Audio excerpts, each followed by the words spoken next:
this fuss and bother? Well, I think to discuss this well, we have to go way back in time to the beginning of time and to creation. And the creation story of Genesis actually forms the foundation of our understanding of the arts. So let's step into the cosmic stage and watch together this drama that we call the Genesis story. What we see is that when God creates, he creates artistically. So step off the stage of the universe into the wings, and let me show you a bit of this. He doesn't begin, as he could, by simply snapping his fingers and the entire universe, fully designed, fully functional, goes rolling into place. He could have, but he didn't. Instead, he begins by making something that resembles a cosmic mud puddle.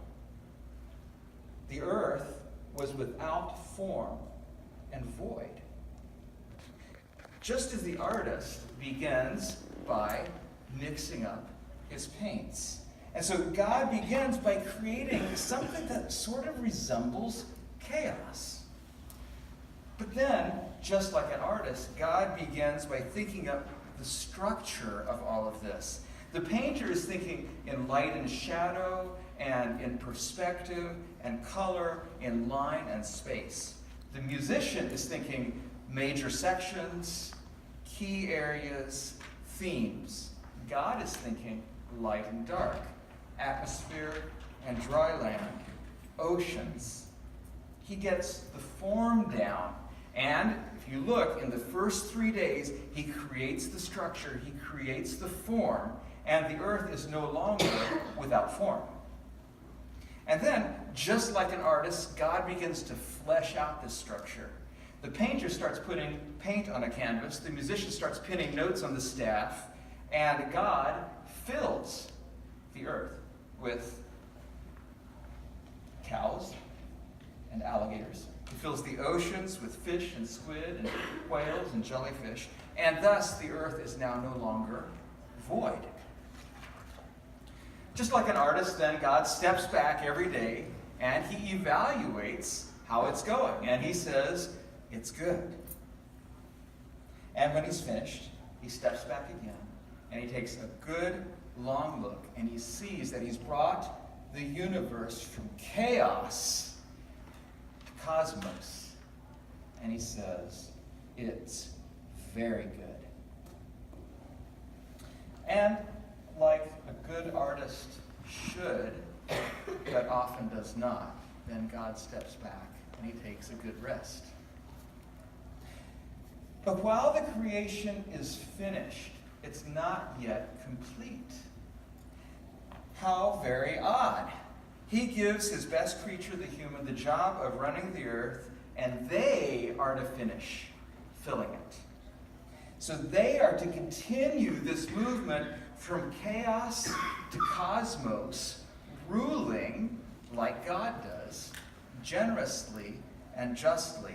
But here, the actors miss their cues, or rather, they rewrite the script. The storyline falters and stumbles, and humans also create a new thing. It's called brokenness. Theologians call it the fall. And now what we have is actually an uncreating, a move from cosmos back toward chaos. And the garden that was once so lush and beautiful now becomes, at least theologically speaking, a bomb-cratered landscape. And our first parents, Adam and Eve, stand outside, banished, wondering.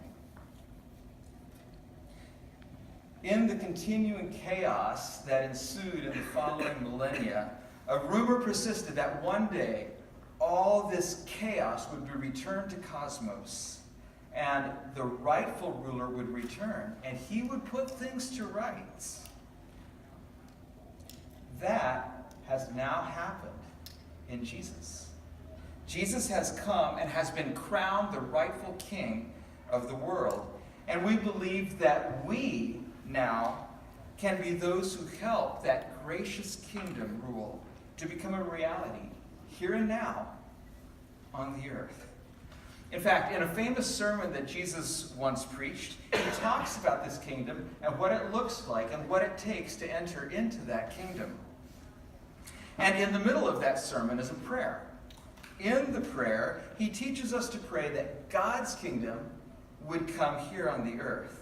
And that just like God rules graciously in heaven, his gracious rule would now come and oversee and manage the earth.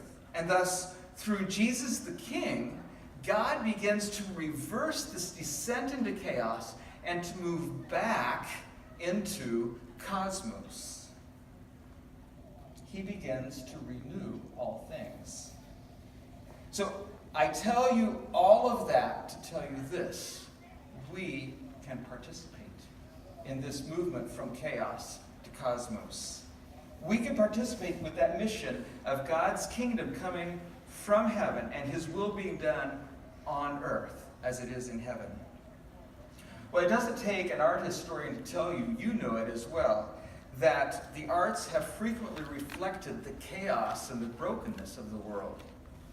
So, for example, on the one hand, our milder pop songs, they reveal the brokenness by looking for ultimate satisfaction in relationships, in love, in power, in prestige. But these things can never ultimately satisfy. And so then we have, on the other hand, while these songs reveal the chaos and brokenness, then we have, on the other hand, the songs that confront and they express anger at the chaos and brokenness and the resulting betrayal and murder and broken relationships that happen. These songs are songs of wandering, like our first parents banished from the garden. But there must be more than wandering. There must also be homecoming.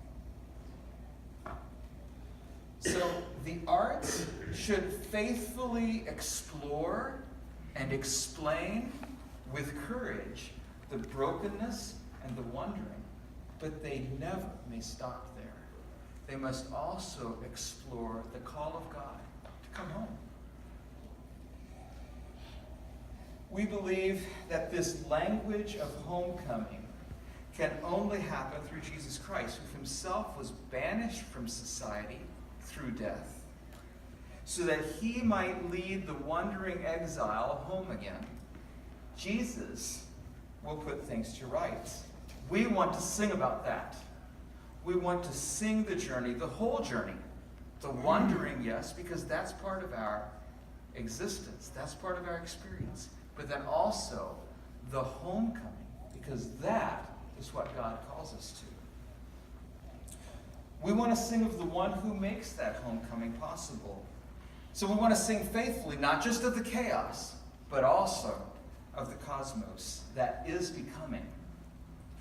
We hope, as a choir, to give our audiences a fresh glimpse of the reality of Christ the King, his benevolent reign, and his intention to set all things on the earth to rights. We believe that artistic music sung skillfully is one way of bringing wholeness to the musical brokenness that we see around us. We believe that artistic music sung skillfully is uniquely equipped to give a fresh glimpse into what God is doing in the world. And so our mission statement is inviting singer and listener to thoughtful worship through artistic choral music sung skillfully.